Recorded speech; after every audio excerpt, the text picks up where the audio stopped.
I need to come in. You have to make a decision. Only you can make it.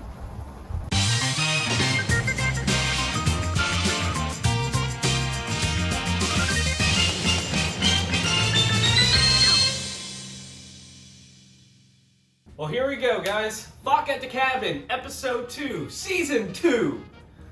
Well, we all saw it here, and initial thoughts? Well, it's based off the book here, The Cabin at the End of the World here, by Paul Tremblay.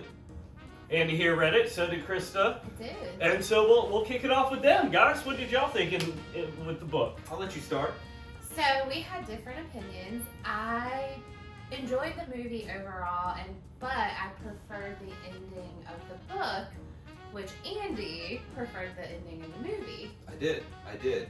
Both are very good. The book is really good, but I prefer the movie, honestly, a little bit more, and that's not very often you hear that. Well, I didn't read the book. But you did see the movie, But right? I did see the movie. Beautiful. Which is half the problem there. I loved Dave Bautista, and I think we have all grown to accept Dave Bautista as a good actor these days, be it in Blade Runner, or Man with the Iron Fist, or, oh gosh, I can't spell any off the top of my head besides those immediately, but he's a great actor, and Stuber? Oh yeah, Stuber, that was the fun one. Love Stuber. That's a good one. See, so his spectrum has potential. I'd rather see him as Black Adam than The Rock, but hey.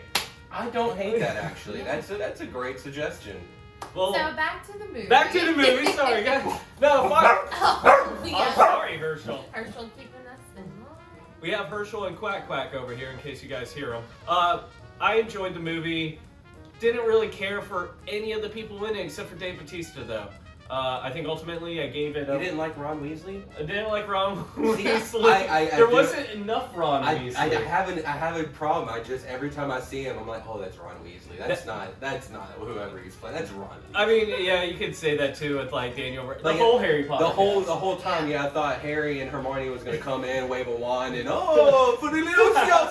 there they are. And then the end of the world doesn't Yeah. happen. No, give it a whirl if you need something, mysterious. It's not the worst thing out there. I gave it an 8 of 10. I enjoyed it. What do you give? I'd probably give it a 7 out of 10. I think I gave it a 7, but it was mostly for Dave Bautista's acting. Dave Bautista, we love your acting. Dave Bautista. Dave Bautista. He's got a weird bald head, though. So, we talked about Skinamarink. But then I saw the Outwaters and was pretty hyped about it. Remember that episode? And I saw it. And it was awful. It was trash. It had a great idea. 3 friends go into the Mojave Desert, or 4 friends. 4 friends go into the Mojave Desert, shoot a music video. And they are discovered with 3 camera files that the police put together and tells this story. However, you hear it's great, the best found footage movie since the Blair Witch Project. Completely false. You can't see anything in this film. You see a little peephole of a flashlight from a cell phone waving across, you can barely make anything out, and then, out of nowhere, it trips out into a celestial, Kubrick-esque production that tries to nail wormhole theory and all of that great stuff that if you nerd out about, you understand. It just falls flat. And it's just poorly done. Is it better than Skinamarink? I honestly don't know. It really is bad. It really is bad. I think Andy and I might have to investigate at the end of this season a comparison between the two, because these 2 movies are probably going to be the worst movies we ever see in our life. That is not something I'm looking forward to. It's going to be miserable. It's going to be painful. But we'll figure out a way to get through it. Great. I'm just kidding. I'm never seeing this movie again. Don't support it. Don't see it. Go watch Terrifier 2.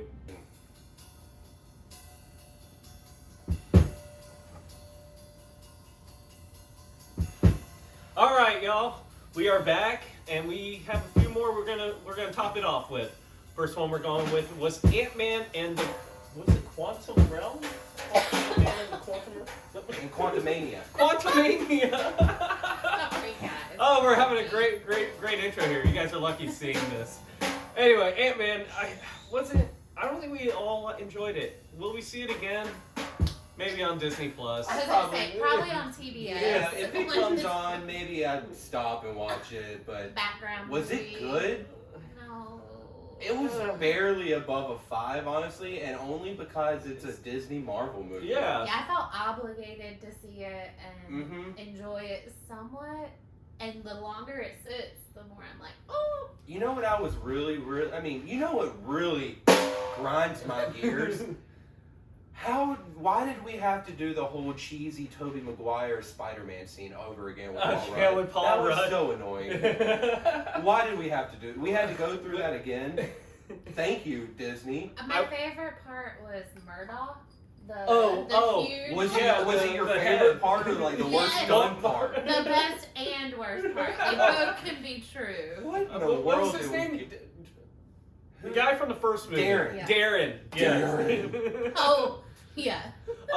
Me personally, I'm going to give my review in a later episode, but I truly believe that Jonathan Majors was way better in Creed 3 than he was as Kang the Conqueror.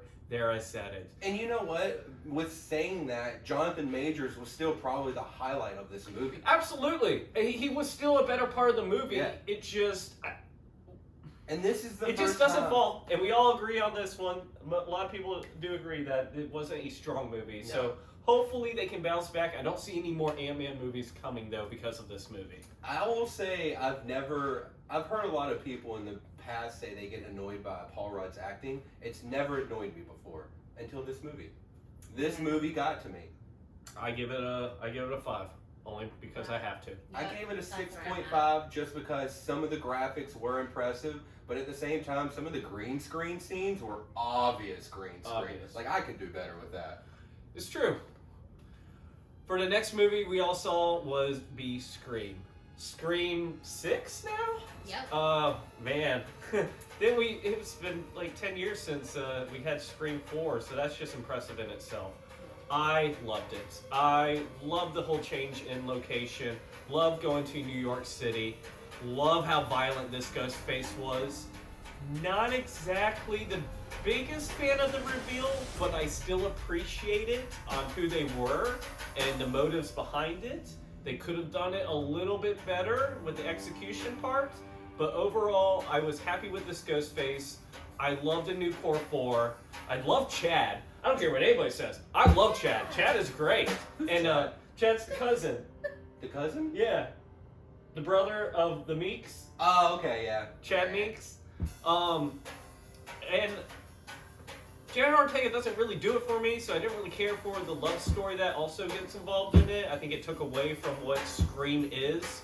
I feel like when you start going down that direction, you start going down the Halloween Ends direction. Massively, what brought down a lot of my score. I'll talk in a minute. I'm ready So, to talk to you. so with that said, I hope they don't continue on with this love angle. But they're I going to, really though. don't speak it into the universe. It's already been spoken. But I give it an 8. Did I like it more than last year's Scream? Yes, I did. But that's me, and I may be different than your opinion. So let's hear from these two. Yeah, so I was really excited about this movie. Scream is my second favorite horror franchise. So it was good. If you're a Scream fan, I think you'll like some of the references to the old Screams. Absolutely. Absolutely. Yeah, I love the memorabilia that you got to see. I love the whole, they even made Scream 3 sound great by acknowledging the killer Roman in that one. Yes. They even said at least he had the audacity to try and do it alone. So, Yeah. I like that. That's cool. I'm with you on the love story. I don't really like that in my horror movie. And for me, this series has got to end one way for me to really be on board with what's going on. So I can't say what that is, but if you see it, you'll kind of get the point.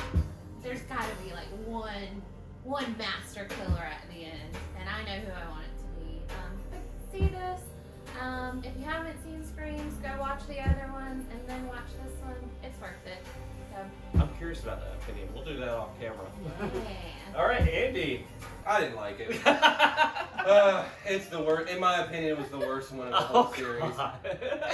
Now, with that being said, it's still a good movie. I liked it more than I liked Ant-Man, but within the Scream franchise, I was let down. I didn't enjoy it within the franchise. I want to give it a second chance, though. I'm gonna be honest. I want to go to the theaters, give it a second chance. I think maybe the reason why I didn't like it as much is I just saw Hunt Her Killer the day before, and Hunt Her Killer is massively just a huge woman empowerment movie. yeah, and also just very well done without the production cost. I get that. I get that. That was impressive. I mean, there's a reason the movie made $100 million now. Exactly. I mean, it's because they had to cheapen it a little bit. Would I say see Scream, the new one? Absolutely. You're gonna like it. If you're a Scream fan, you're gonna like it. I enjoy some of the memorabilia collection scenes, like Krista said. If you're a collector or a horror fan, you're gonna love that part. And Jenna Ortega shines as she always does. I can't do the dance. Can you do the dance? I can't do the dance. I don't want to do the dance. All right. Cocaine Bear. You know what you're gonna get with this movie. Yeah, it's 2 words. It's if you know what cocaine is and you know what a bear is, you really don't need to You gotta know mesh much them more. together and you get Cocaine Bear.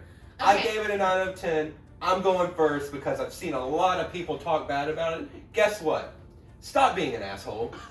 Just sit back and enjoy a movie for once and stop being a critic. When do we get to stop and just actually watch a movie? Is it smart? No.